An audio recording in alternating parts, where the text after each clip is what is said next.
I've got a question for you. What is it in life that delights you? Delight. If you were thinking about that word, what pops into your head? What do you think about when you're not worrying about things or thinking on negative things, but your mind has some moments just to think and think about what delights you? What in this world is good to you and what makes life good? What delights you? This week I was reading Psalm 37, and in that psalm, David uses that word delight, and he's going to tell us where our delight should be. Let's read it together. By the way, I'm Greg O'Neill, and welcome to Choir Talks. Thank you for joining me today. Choir Talks is the podcast weekly from Ridgecrest Baptist Church in Madison, Mississippi. Here's Psalm 37. It starts this way. It starts with the negative instead of the delight. He says, "Do not fret because of those who are evil, or be envious of those who do wrong. For like the grass, they will soon wither, and like green plants, they will soon die away." It's a warning here at the beginning. Psalm 37 is one of the wisdom psalms. And so he is the wise teacher giving us warning of what to avoid, and that is to not fret. I never use that word. I bet you don't either, probably. So fret in the original language means to get all churned up about, to burn over. So he says, don't fret when you see evil people succeeding. Now, all of us, when we see evil in the world, it's okay to have a holy, righteous anger against evil. But fretting comes from here in this verse, looking at the people who do evil and believing that they are getting away with it or they are succeeding in spite of their being evil. And that just goes against what the way we would normally see the world. And as we think of God as being a righteous God. So he warns us: don't fret or don't burn when you see evil people apparently succeeding. Fretting leads to anger and disillusionment, and it leads to a false narrative about who God is and what He does in the world. David's warning here is that the evildoers are like the grass or the green plants. So, like if you put yourself in David's land here, it's a very arid place, but there's a rainy season, and during the rainy season, there are green vegetation that comes up easily, but it doesn't last very long because when the rainy season is over, it becomes arid again, and just as quickly, all that is gone. So, he is saying, those who do evil that seem in your eyes to succeed, there's a temporariness to the success that they're having. And then in verse 3, he gives us the contrast. So if that's the negative, here's the positive. He says, "Trust in the Lord and do good, dwell in the land and enjoy safe pasture." Um, so a fretful heart is not a trusting heart. So a fretful person focuses on the outside or the people outside of myself.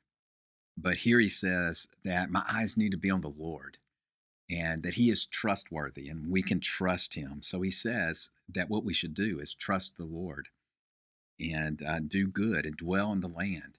This word "dwell in the land" or that phrase comes up 2 or 3 times in this psalm, and it's hearkening back to the idea that God has given His people a land of blessing, the promised land that they were to move into.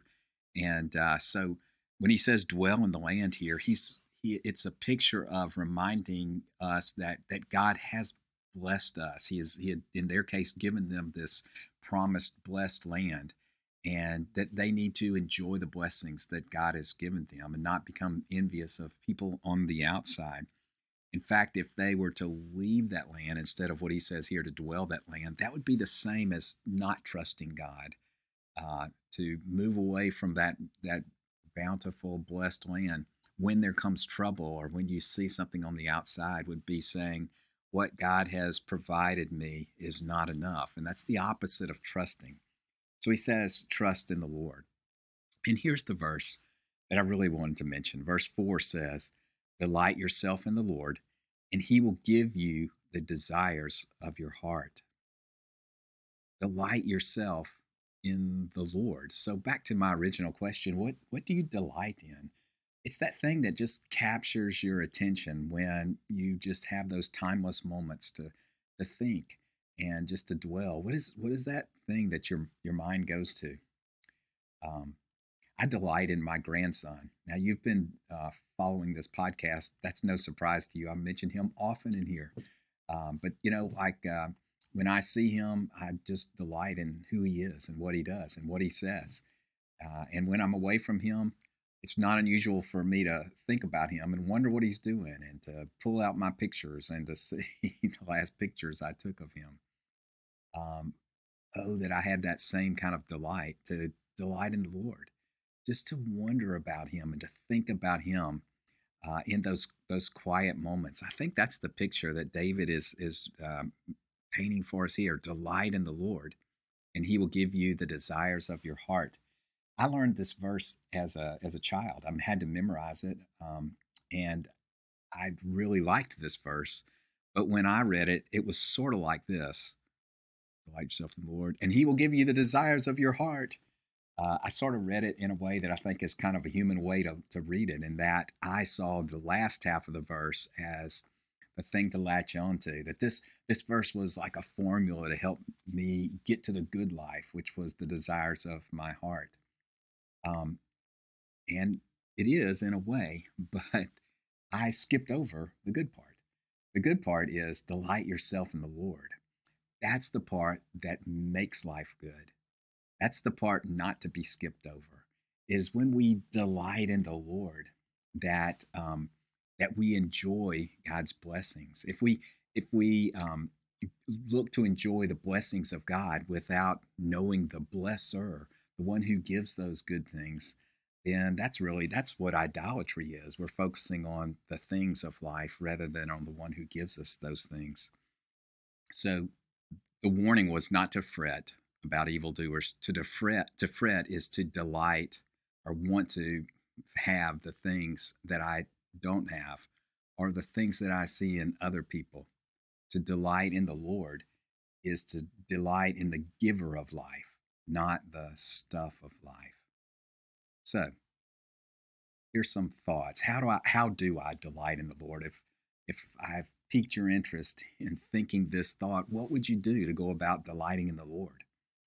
Well, here's some things that you might think about. First of all, seek the Lord, look for Him, search Him out, God and His ways. In Matthew 6:33, Jesus kind of restates this verse from Psalm 37 when He says, "Seek ye first the kingdom of heaven and His righteousness, and all these things will be added unto you." It's pretty similar to Psalm 37:4, right? And so as he restates it, he says, seek God first in the things of God. So that makes sense to me as a beginning point. How can I delight in the Lord? Just seek Him out in your everyday life. I love Hebrews chapter 11, that faith chapter, and there's a phrase in there in Hebrews chapter 11, verse 6 that says that God is a rewarder of those who seek Him. So delight yourself in the Lord by seeking Him, and He will reward you. Another thought is to celebrate past victories.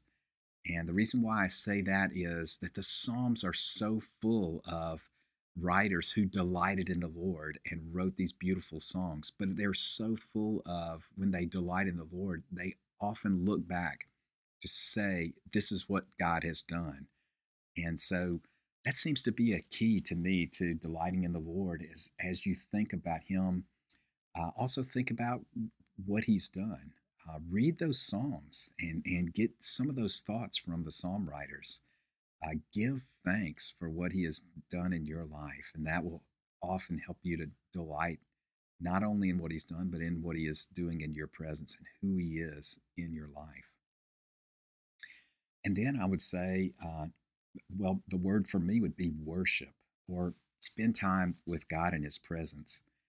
Um, this Psalm 37 is a psalm of David. Well, here's another psalm from verse 4 from Psalm 27 says, One thing I ask from the Lord, and one thing I seek, that I may dwell in the house of the Lord all the days of my life, to gaze on the beauty of the Lord and to seek him in his temple.